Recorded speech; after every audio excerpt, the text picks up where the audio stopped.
مدير مركز لندن للدراسات السياسية والاستراتيجية الدكتور سامح العطفي. دكتور سامح، اللجوء إلى مجلس الأمن أو تفاوض بشأن حلايب وشلاتين، كيف رأيت هذه التصريحات التي جاءت على لسان الرئيس السوداني عمر البشير؟ بسم الله الرحمن الرحيم. تحية طيبة لك ولمشاهديك. الحقيقة من المآسي التي يعيشها العالم الإسلامي والعربي على وجه الخصوص هو هذا النزاع، ما يسمى نزاع على الأراضي بين الدول ومنهم حلايب وشلاتين.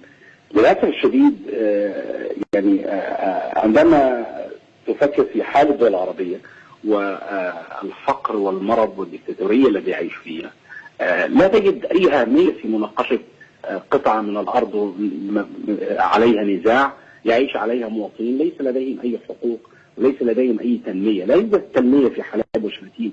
هناك بعض الناس يعيشوا خلف التاريخ بدون مياه عذبة.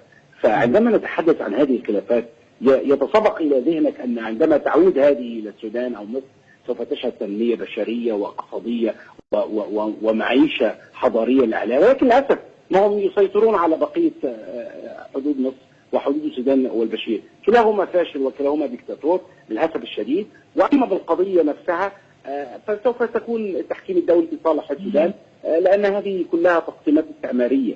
هذه خرائط بريطانية وليست خرائط سودانية ولا خرائط مصرية. المحتلين هم الذين لديهم الخرائط عندما قسموا الوطن العربي إلى دويلات ونظم عميلة سواء. طب هل نستطيع أن نضيف أو يضاف إلى كلامك السيد سامح التفريط في جزيرتي تيران وصنافير؟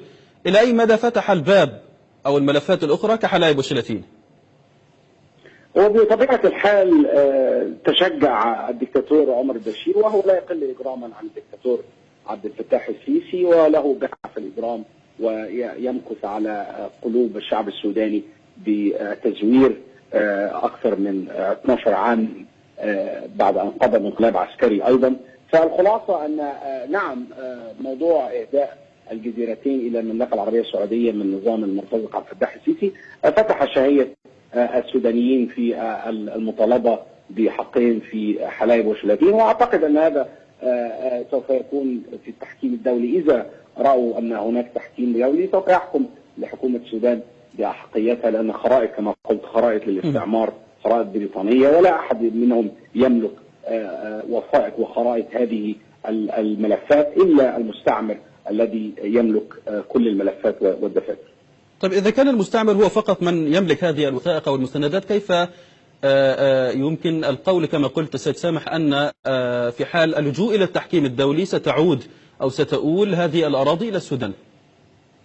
لأنها منظومة الأمم المتحدة أخي الفاضل عندما نشأت بعد حروب مميتة وإبادة للبشرية ملايين